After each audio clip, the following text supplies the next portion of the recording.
Hello guys, and welcome to the next episode of our Gotham reviews. Now I know we only had an episode yesterday, but that's because I took, as I explained yesterday, I took forever getting kind of that episode 16 up online. So we're now on to episode 17, which aired last night in the UK, and I watched it with great excitement after last week's episode, and I was not disappointed. But before we come on to the main review, let me just remind you that there is spoilers in this video, so this is a quick spoiler alert. There are spoilers in this video of last night's episode and possibly back into the beginning or the rest of Season 2 B and possibly into A. Definitely last week's episode is spoiled a little bit in this episode. So yeah, hope you enjoyed, guys.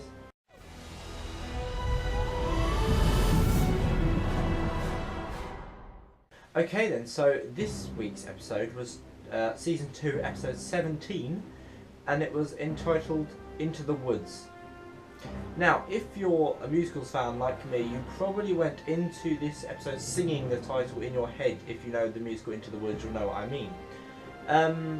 But the actual title itself, I assume, is because Gordon and Nigma confronted in the woods, and also that was where kind of Nigma was arrested and where the rest of the cast ended up at the end of the episode.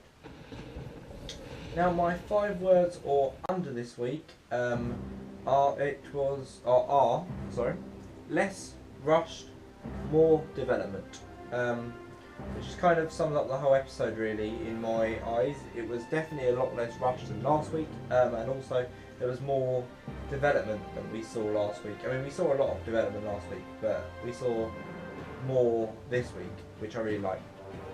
So let's move on to our first character then, Jim Gordon.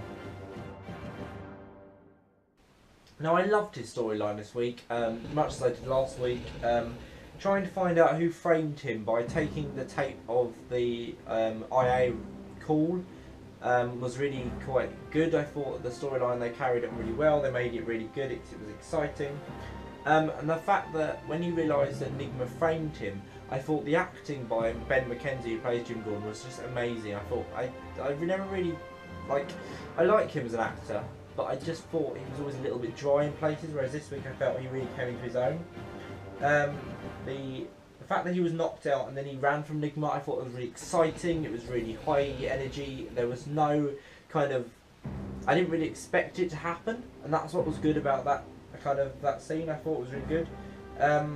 Gordon then got to Selena and Bruce, who took him to Wayne Manor, and then he sent Selena to the GCPD, which I thought was a really good idea. It was really great. The storyline is just well written, this programme, so well. I just thought it was really good. And then Nigma and Gordon's confrontation in the woods was brilliant. It was amazing, and I don't really know how else to describe it other than that. And then Gordon was offered his old job back, but he decided not to go back because he wants to investigate who had the Waynes, or who ordered the Waynes to be killed.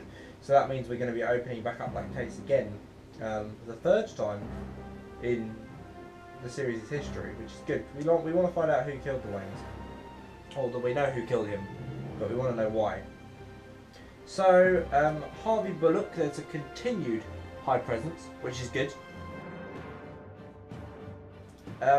It's much better, and he also helped propel the plot as well this week, which I like more. I like seeing, I like seeing him having more to do. And he also helped Jim to find out who framed him as well, which was really good, because I feel like having Harvey be this character who we can rely on to help Jim is much better than having him just kind of as an extra almost. Captain Barnes, he was back this week. He confronted Bullock, which was interesting, and he also made it kind of a more exciting story because he confronted Bullock. He created tension. And he also helped Gordon when he realised he was innocent, which was good. And he even offered his old job back, which I thought was really nice of him. However, obviously, Jim didn't accept his old job. Now, let's move on to Bruce and Alfred. Now, Bruce robbed a man with Selena and then threw most of the money onto the street below because they ran across the rooftops, and claiming he was doing research into the criminals of Gotham and how they think and stuff like that. He also helped Jim Gordon when he had need of it. And Alfred's scene alone with Gordon was really good. I thought that was really well acted. Sean Pertwee and Ben McKenzie together are just brilliant actors. Sean Pertwee especially, I absolutely love him. I think he's a brilliant actor. And then Bruce told Selina that he wasn't going to go back with her because Lucius had fixed the dad's computer, which makes me kind of dislike him now. I don't really like him as much anymore. I mean, I'm not really sure I ever did like him massively, but I just thought it was really quite sad. So let's look at Selina Kyle then. Now, as I said, she robbed a man with Bruce, and then she also helped Jim when he had need of her as well, which I really like, because up until now, they've kind of painted Selina as, not really a villain, but they've painted her as kind of a, I don't know, someone who's quite selfish almost, who's only willing to help her really close friends, but the fact that she helped Jim Gordon made me feel like actually there's more to her than we've kind of been shown. And I did feel sorry for her when Bruce told her she wasn't coming back with her, because I love Selina and I feel like Bruce was really horrible to her when he said that, so I felt really sorry for Selina. And let's move on to our villains then. So let's take a look at Penguin to start off with. Now he attended his father's funeral and then became his stepfamily's housekeeper, which was a weird move for them to make, and I was a bit like, oh, why are they doing this? What's the purpose behind it? And then he discovered the bottle of poisoned sherry that his father had drank before he died, and that's what killed him, obviously. Then he killed Charles and Sasha, the two, his stepbrother and sister, and then cooked them and fed them to Grace, their mother, so his stepmother. And then he killed Grace as well, which was really amazing because it means that now he owns the Dahl Mansion, and also it means that the old Penguin is back, which means it's really exciting. It's going to get really dark. It's much better. I love Penguin, and I'm so glad that he's come back. Now let's take a look at our main villain for the week, or the person I perceive to be the main villain for the week, is Riddler.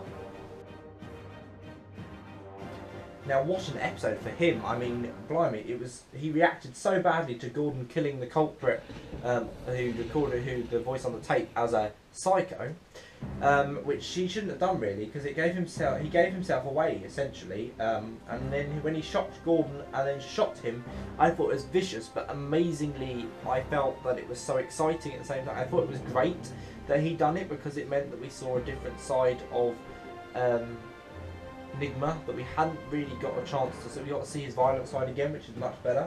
I quite like the violent side of him.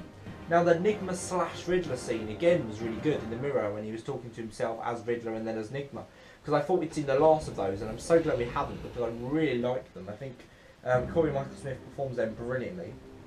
And then he went into the woods to dig up Kringle because he was spooked by Selina's visit to the police station, and then he was confronted by Gordon, which I thought was absolutely amazing. And then he was arrested and taken to Arkham.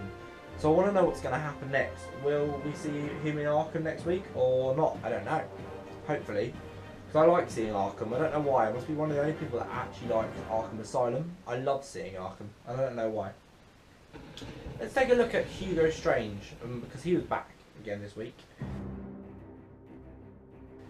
Now, he released Barbara from Arkham, which was quite an interesting move because he believes that she's sane, and also he dubbed her as an experiment. So which means that he's not sure about what her actions are going to be, and I don't think we're sure what her actions are going to be, and I'm not even sure she is either, so it's really quite interesting. So yeah, Barbara King, she was released from Arkham, and then she went to Jim's house, or Jim's flat, so she suddenly turned up at the door. So I want to know what's going to happen next. What does she have planned? Is she going to be healed? Is she going to be sane? Is she just not going to bother with Jim? She's just going to kind of leave him alone, or she's going to go and make peace with him, or what? I don't know. It's going to be quite exciting to find out what happens next week. So my conclusion for the episode was that it was a great episode. There was lots of action and suspense, and I just want more episodes like this, please. If Gotham kept making episodes like this, then I wouldn't have any complaints with the episodes at all, because they're just so exciting like this. Which leaves me to my overall rating of 9 out of 10. Yes, we're back up in the 9s again, because I felt this week's episode was incredibly brilliant. It's back up in the 9s, which is what we haven't seen since episode 2 and 3, which were Knock Knock and what was it? Oh, The Last Laugh, that was it. So yeah, I really enjoyed this episode, guys. Let me know what you think in the comments down below. If you like this video, please give it a thumbs up and subscribe. Also, you can do that in the description box down below. Check out my other Gotham videos if you're a Gotham fan. And if you're a Game of Thrones fan, I've also got the reviews up for them for episode 1 and 2. Episode 3 aired last night, which I will do the video for tomorrow. Yeah, hope you enjoyed this video, guys. See you later. Bye.